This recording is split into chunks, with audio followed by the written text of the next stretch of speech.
want Philly? Yeah, let's do it. Over the middle and into the end zone. Zach Ertz for the touchdown. The Philadelphia Eagles are Super Bowl champions. Eagles fans everywhere. This is for you. Et bonjour à tous, bienvenue pour l'épisode 63 du Fly Podcast Fly. Dans 2 semaines maintenant, jour pour jour d'ailleurs, 2 semaines, ça va être la draft. C'est le jeudi 28 et les Eagles ont beaucoup de choix, donc on va avoir beaucoup de choses à discuter. Et pour m'accompagner, Loïc, bonjour à toi Loïc. Salut Victor. Grégory a décidé de bouder ces 2 épisodes draft. Il aurait dit les jeunes, je m'en fous. Hein. Bon, après, vous en faites ce que vous voulez, hein, mais non, évidemment, il n'a pas pu être dispo, mais on pense à lui. La première chose dont on va parler, c'est un trade. C'est un trade, monsieur Loïc. On a échangé avec les Saints. Alors, je vais reprendre exactement les conditions de l'échange, qui est un échange assez XXL, hein, parce que quand même, 8 pics de draft et 4 premiers tours, c'est pas tous les jours. Donc, 4 premiers tours, oui, c'est ça.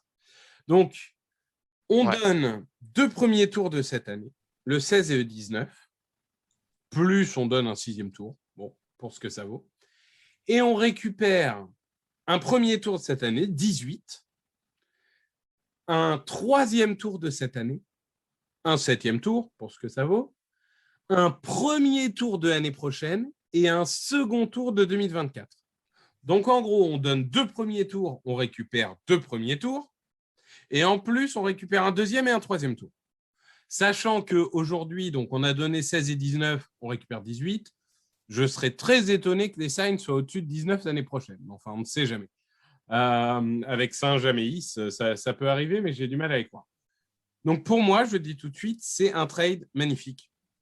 Pour une simple et bonne raison, c'est que déjà, choisir 3 joueurs en premier tour une même année, c'est très difficile contractuellement, parce que 5 ans plus tard, tu dois prolonger et 3 en même temps, c'est la galère. Et je pense qu'il faut garder de la flexibilité au cas où Jalen Hurts ne marche pas, et que là, tu as toute la flexibilité du monde pour monter à la draft l'année prochaine pour prendre un quarterback, puisque tu auras 2 premiers tours et tu auras un second tour 2024 qui peut toujours être un asset pour échanger. Loïc, est-ce que tu partages cet enthousiasme ? Ah oui, pour moi, c'était un trade obligatoire. Quand on regarde les équipes qui ont déjà 2 premiers tours l'année prochaine, en fait, on se rend compte que il y a un fort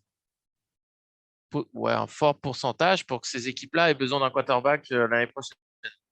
Il y a les Seahawks qui, pour le moment, ont Drew Lock comme quarterback. Il y a les Lions, je crois, Jared Goff. Les Texans, il me semble aussi, ont 2 premiers choix l'année prochaine. Donc, à voir comment va se débrouiller leur 2e année cette année. Et il y a une autre équipe dont le nom m'échappe. Les Dolphins. Donc, je comprends pas, ils n'ont pas Tua, le sauveur. Ouais, je crois qu'on est assez alignés tous les deux sur ce qu'on pense de Tua. Donc, non, mais il va y avoir du monde, ça c'est sûr. Il va y avoir du monde, ouais. Et pour le coup, après, là, c'est toujours pareil. Hein. Si demain, le pic 2023 des Saints, c'est le 27e tour, ça reste 27e choix, pardon, ça reste un bon trade, mais c'est décevant finalement. Si c'est le 9e choix, là, c'est jackpot, quoi. Donc, c'est aujourd'hui, je pense que dans la plupart des scénarios, c'est un super choix. Mais bon, la performance des Saints va aussi influencer sur la qualité du trade.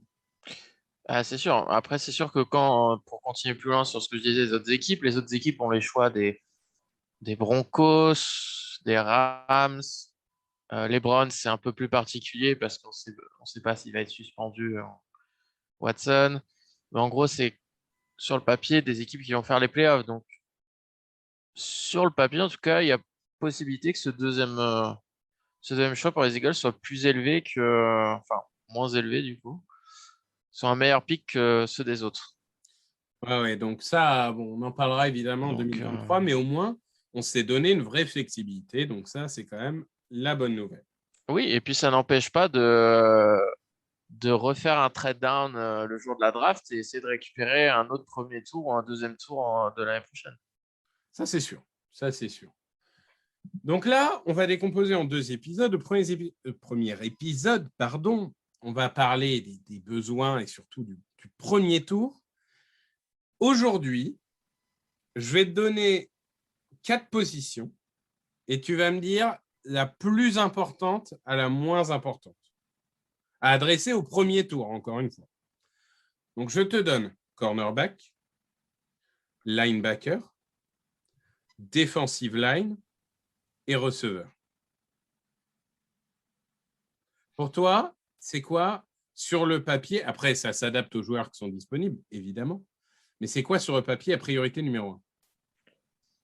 Après, je suis forcément obligé de prendre en compte le fait qu'ils ne drafteront jamais de linebacker au premier tour. Donc, Non, mais là, on parle des besoins purs. Après, on adaptera à la stratégie, mais après, ça dépend. Tu me poses la question sur le court terme, le moyen terme, le long terme, sur le tout. Plutôt sur... Il n'y a pas de long terme en NFL, plutôt sur le court moyen terme. Court moyen terme. Je pense que j'irai sur cornerback. D'accord. Puisque Nelson, du coup, qui était cornerback numéro 2, vient de signer au Texan. Et donc, du coup, à l'heure actuelle, le cornerback numéro 2, c'est Avonte Maddox. Bah, maintenant, Maddox, si on considère qu'il est dans le slot, c'est Zach McPherson. Donc, ouais, et puis Darius Slay va avoir 31 ans. Donc,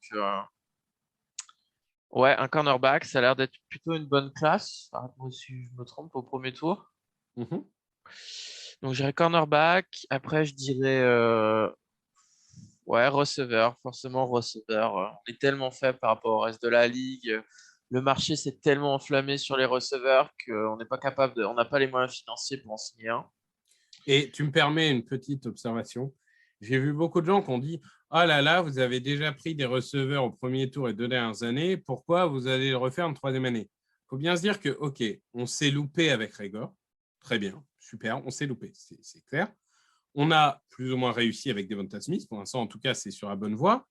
Donc, on a un receveur numéro 1, mais on n'a pas de receveur numéro 2. On ne va pas s'empêcher de sélectionner un receveur parce qu'on s'est planté il y a 2 ans sur un receveur au premier tour. Moi, ça me dépasse un peu ce principe de dire « Oh là là, vous n'allez pas prendre 3 fois le même poste. » On peut dire « La classe est profonde, moi, je préfère choisir au 3e tour. » On peut dire « Je ne valorise pas le poste de receveur. » Ça, c'est des arguments que j'entends. Mais dire « On ne doit pas le faire parce qu'on l'a fait il y a 2 ans », pour moi, ce n'est pas recevable. Non, mais après, c'est vrai que d'un point de vue allocation des ressources, prendre un receveur 3 années de suite au premier tour, c'est sûr que c'est pas. Quand tu construis un roster, c'est pas l'idéal. On va pas se mentir. Mais on n'a pas le choix, en fait.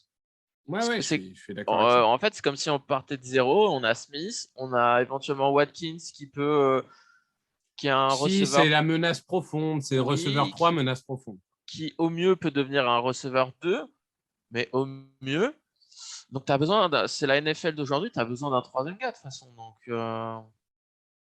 bah moi, j'ai envie de te dire, Watkins, il pourrait être un receveur 2 si on avait un mec qui a un canon à la place du bras, type Josh Allen. Mais clairement, ce n'est pas ce qu'on a. Donc, et ce n'est pas faire offense à Jalen Hurts, mais il n'a pas le bras le plus puissant de la ligue.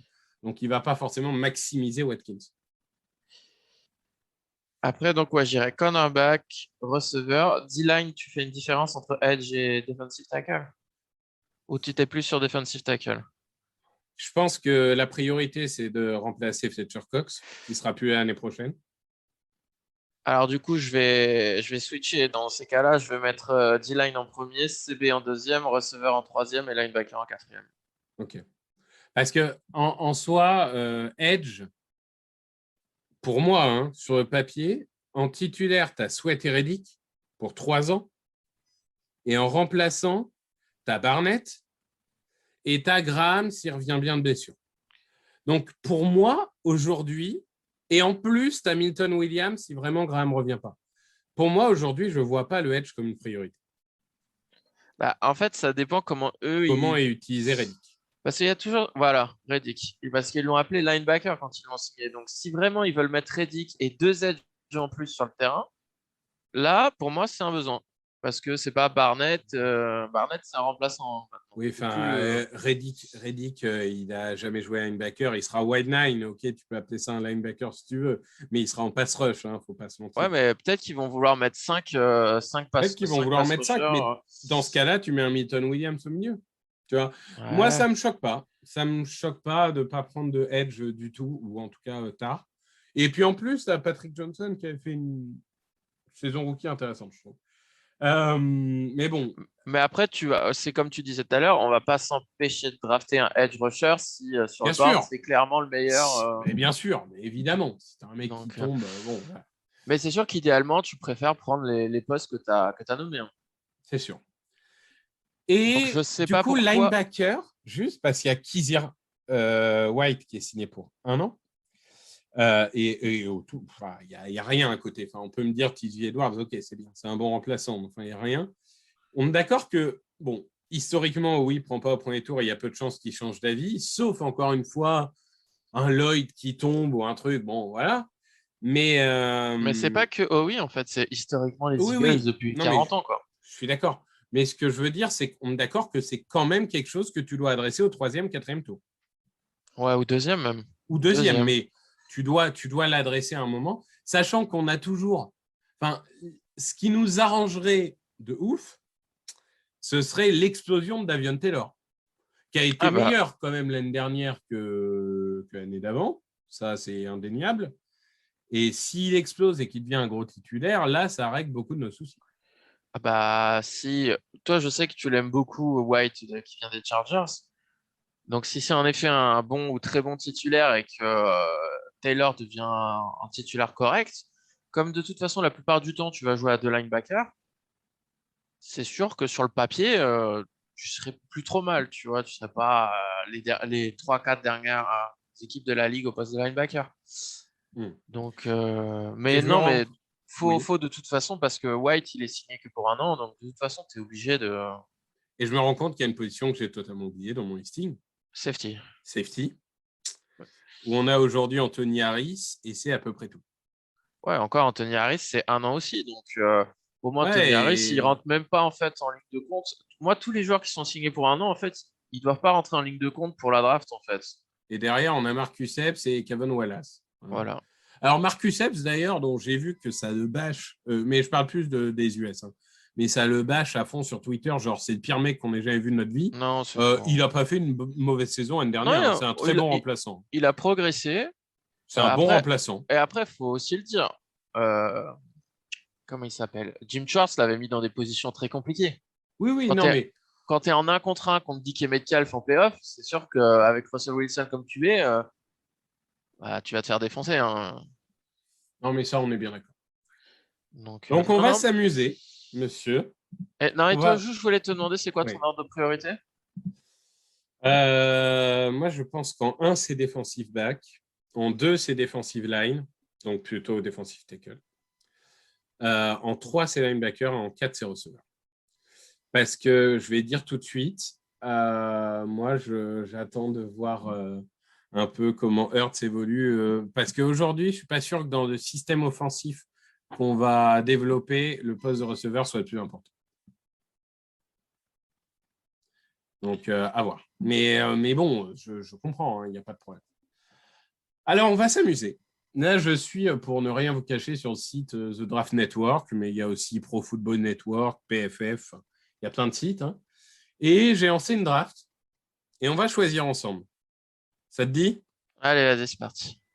Donc, Jaguars Hutchinson, Lions Walker, Texans Neal, Jets Ekwonu, Giants Cross, Panthers Malik Willis, lol, Giants Thibodeau, Falcons Hamilton, Seahawks Garner, Jets Jermaine Johnson, Washington Garrett Wilson, lol, Vikings Derek Stingley et Texans Andrew Booth et Ravens Jordan Davis. Ah Donc, non, pas Jordan Davis. Putain, je voulais le faire crier. Ah oui, mais il n'est pas là. C'est le jeu, monsieur. Donc, si on fait un petit tour, parce que ça intéresse les gens, on a quoi? En receveur, on a Drake London. Drake London, c'est une tour de contrôle. Vous retrouvez sa fiche sur TDA. Hein. Il y a 80 fiches disponibles sur TDA. Joueur qui ne crée pas forcément énormément de séparation. Il faut dire qu'il avait un quarterback qui lançait des saucisses, donc ça aide pas. Mais niveau catch compliqué, etc., s'il faut récupérer des passes un peu compliquées de Jalen Hurts, c'est sûr que c'est pas mal. On a Jamison. Oui. Juste, tu te rappelles de la comparaison que j'ai fait quand tu m'as dit ces qualités-là? Alshon Jeffrey.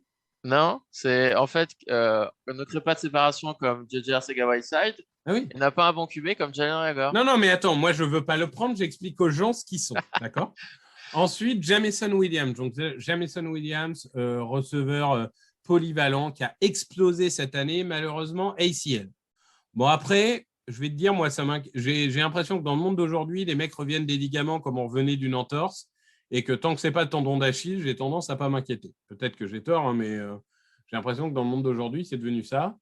Et après, on a des bonnes connexions à Alabama aussi avec notre coaching staff. Donc, ouais, bien sûr. Et après, on a aussi du Chris EAV, qui est un Keenan Allen bis, et donc qui est un peu proche de ce qu'est Devonta Smith, et Treylon Burks, par exemple, donc lui aussi très attendu, receveur d'Arkansas, qui pour le coup est grand et puissant comme London, peut-être un peu moins grand, un peu moins puissant, mais qui lui crée de la séparation. Donc voilà ce qu'on a en receveur. Je fais un tour global parce que comme on a 2 choix en 3 pics, de toute façon, la réflexion, elle va être globale. Au niveau de lineman offensif intérieur, on a Zion Johnson, le garde de Boston College, excellent joueur hein, pour le coup, très habitué à un jeu de course assez dense.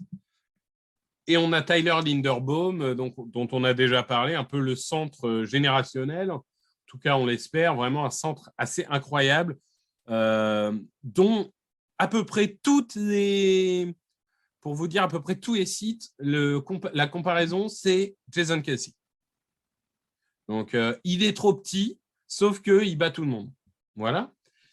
Au niveau des intérieurs defensive linemen, on a notamment Devontae Wyatt, qui est l'autre de Georgia. Ce n'est pas Jordan Davis, mais c'est plus complet, plus polyvalent, moins puissant, moins explosif, certes, mais ça reste très intéressant. Un peu plus âgé. En edge, on a George Karlaftis, le buffle de Purdue. On a aussi Boye Maffé. On a même David Ojabo, si certains veulent prendre le risque. Mais alors lui, pour le coup, c'est tendon d'Achille. En linebacker, on a Devin Lloyd et Nako Bedin. Donc, les 2 linebackers les plus en vue du plateau. Et en cornerback, on a Trent McDuffie et Kair Elam. Ouais. Ouais. Oui. Bah là, en fait, ouais, moi, j'aurais espéré que... tu peux me rappeler qui a été drafté de 11 à 14, s'il te plaît? Garrett Wilson, Derek Stingley, Andrew Booth, Jordan Davis. Ouais, moi, dans ce scénario-là, j'aurais préféré qu'il y ait un trade-up pour aller chercher un des 2 CB qui ont été pris. Donc, j'espère d'ailleurs qu'ils vont faire ça le jour de la draft. Moi, je préfère McDuffie à Booth. Je préfère que les Texans aient pris Booth et qu'on prenne McDuffie pour le coup. Parce que McDuffie, c'est le plus safe de tous les choix, je pense. Non, moi, le seul truc que j'ai avec Devontae Wyatt, c'est qu'il va avoir 24 ans pour un rookie au premier tour. Bon, le plus important, c'est que ça soit un bon joueur, mais ouais, moi, ça me dérange un peu. Les linemen offensifs piquent en général vers 29-30 ans. Je ne suis pas sûr que le fait qu'il ait 24 ans à cette position-là, je ne suis pas sûr que ça soit. Un lineman défensif, ça a tendance à s'écrouler à 30, 31, 32 ans. Donc, je sais pas. Non, mais j'irais plutôt sur le cornerback, du coup. Trent McDuffie? Ouais, parce que là, du coup, comme il y en a déjà eu 3, du coup, qui ont déjà été pris, si je compte bien. Après, je suis pas sûr qu'il en reste beaucoup. Non, mais je vais te dire, je comprends très bien. Je crois que si on attend 18. Non, je suis d'accord que ça. Quoique, après, derrière nous, c'est Saints. Donc, Saints, normalement, ils n'ont absolument pas besoin de cornerback. Et c'est Chargers. Et Chargers, ils n'ont absolument pas besoin de cornerback, puisqu'ils viennent de signer Jesse Jackson et qu'ils ont Asante Samuel. C'est vrai, mais après, ils peuvent trade down. Mais quelqu'un peut trade down. Ouais. Quelqu'un peut trade up. Bon, après, on va pas se mentir, hein, les Saints, à mon avis, ils resteront pas au pic 16 et 19. Ils vont sans doute essayer de monter dans la draft pour un quarterback. Ça, c'est sûr. Euh, Mais dans ce cas-là, ça veut dire que à la place, c'est soit les Giants, donc risque de cornerback, Ouais. soit les Panthers. Ouais. Pourquoi pas Panthers, cornerback, je crois que les Panthers, personne ne sait ce qu'ils font. Ouais. Alors, j'explique juste McDuffie. Donc, le meilleur défenseur contre la course de tous les cornerbacks de la QV. Plaquage impeccable. Agressif, fort en couverture, fiable, polyvalent. Petit défaut, un gabarit qui n'est pas énorme, donc tu ne vas pas le faire jouer en presse. Et un manque d'interception. Ça, c'est sûr. Par rapport à... Il défend beaucoup de ballons, mais il intercepte rarement. Mais c'est aussi parce que c'est le côté fiable fait que il prend peut-être pas, c'est pas un gambler comme peuvent l'être Trevon Diggs par exemple qui va faire 11 interceptions mais qui prend 1100 yards. Moi, j'ai envie de juste mettre le débat entre deux joueurs. Je suis assez d'accord avec Trent McDuffie. J'ai aucun problème avec ça. Mais on va vraiment passer sur Devin Lloyd. Oui. C'est ça ma question. Ou alors, on se dit, normalement, les deux d'après, ils n'ont pas besoin d'un linebacker. Personne ne va trade up. Et c'est compliqué quand même. Hein. Moi, franchement, j'ai du mal à... Alors, est-ce qu'on peut faire un truc? Je te propose un truc. Je vais essayer de trade 16. Je vais essayer de monter 18 à 16 avec les Saints pour être sûr d'avoir les deux. Bah ouais, si tu veux. Alors, et exclusive ou is premium, mais tu me saoules, toi. Je suis premium, moi. Bon, attends. Tac, tac, tac. On fait ça en live. Peut-être que le rendu audio sera moins important, enfin moins flashy pour vous. Mais je trouve que c'est intéressant pour le coup à faire. Et du coup, ça me donne bien envie. Donc là, on va trade. Donc les Eagles trade avec les Saints. Tac. Tac. On veut 16. On envoie 18. Ah, je pense que tu vas être obligé de leur renvoyer le troisième tour qui nous avait ou peut-être un quatrième. Non, je pense qu'il faut renvoyer le 101. Ou alors un troisième tour de l'année prochaine, on peut tenter. Ouais, non, Non, envoie le 100, le 100, il est au fond du troisième alors, tour. si j'envoie le 101, ils ne sont pas encore convaincus. Ils sont gourmands. Donc, si je fais le 101, plus je renvoie leur 7. Allez, on renvoie le 3 et on renvoie le 7. Send offer et congratulations. Voilà. Ouh. Donc, est-ce qu'on est d'accord que là, McDuffie et Devin Lloyd? Mais faudra jamais de linebacker. Moi, mais Devin Lloyd, mon gars, le playmaker absolu, le joueur complet, le Lavonte David 2.0, tu ne vas pas le prendre parce qu'on ne prend pas de linebacker. Non. On prend. Tu as choisi McDuffie, je choisis Lloyd. Bah, donc, si on a. Veux. Moi, j'aurais pris Karl Aftis ou Linderbaum. Eh ben, moi, je prends Lloyd. Voilà. Ou tu sais quoi, Jameson Williams. Eh ben, pour l'instant, on va donc prendre. Je vais les sélectionner là maintenant. McDuffie et tac. Devin Lloyd. Voilà. Donc, si on s'amuse, on va choisir peut-être le deuxième tour et ensuite on fera le reste dans un autre épisode.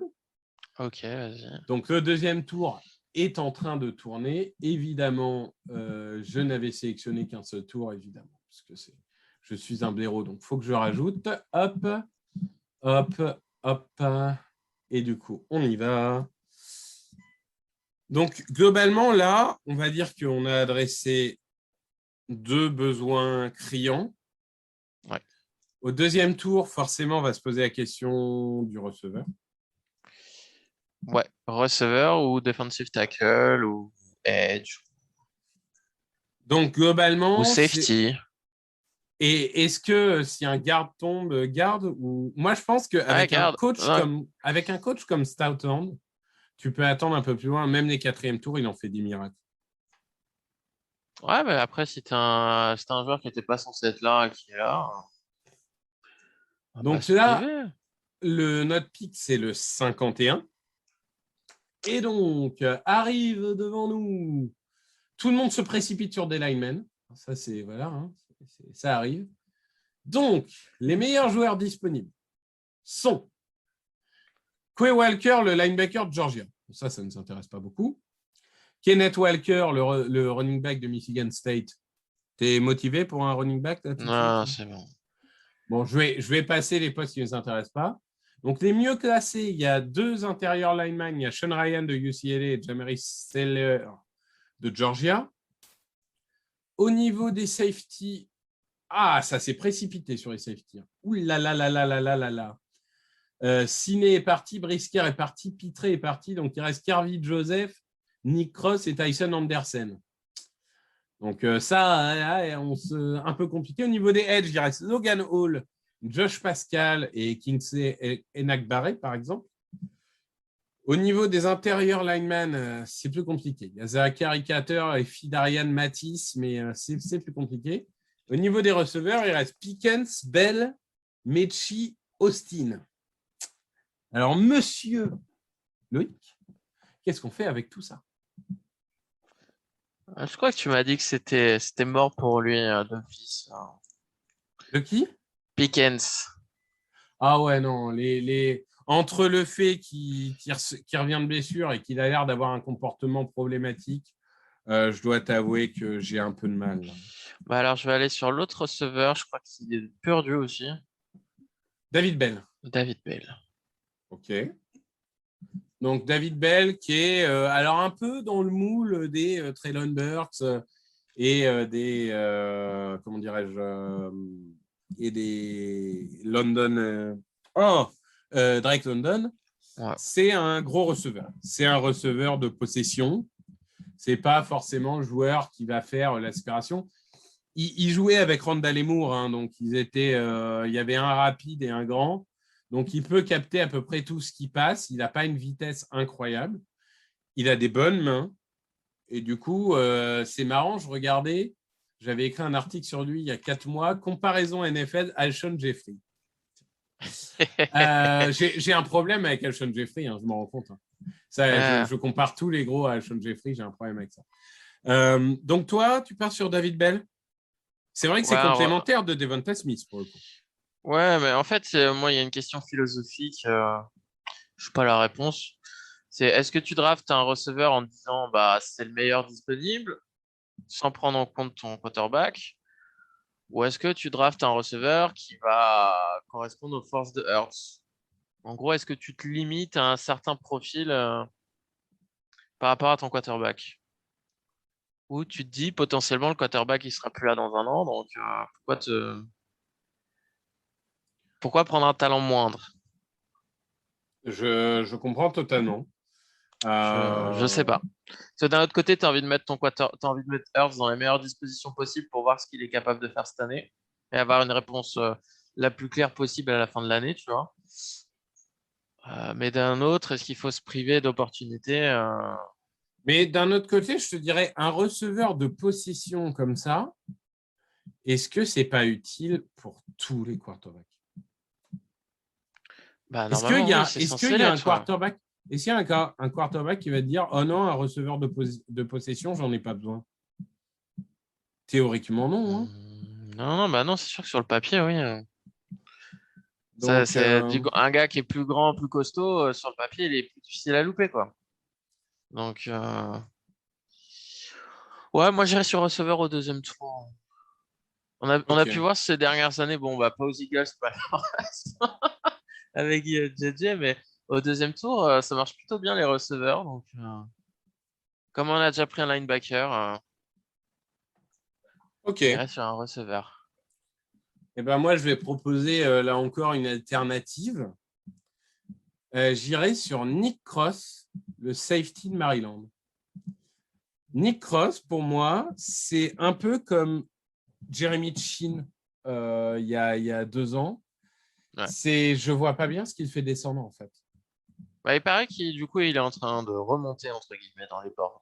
Bah oui, il est en train de remonter. Après, c'est vrai qu'il était à Maryland, hein, donc c'est peut-être pas la meilleure université quand même pour être sous la lumière des projecteurs. Par exemple, un Jane Pitré qui a été à Baylor, qui a gagné sa conférence contre toute attente et qui a joué des matchs très attendus, forcément, ça aide.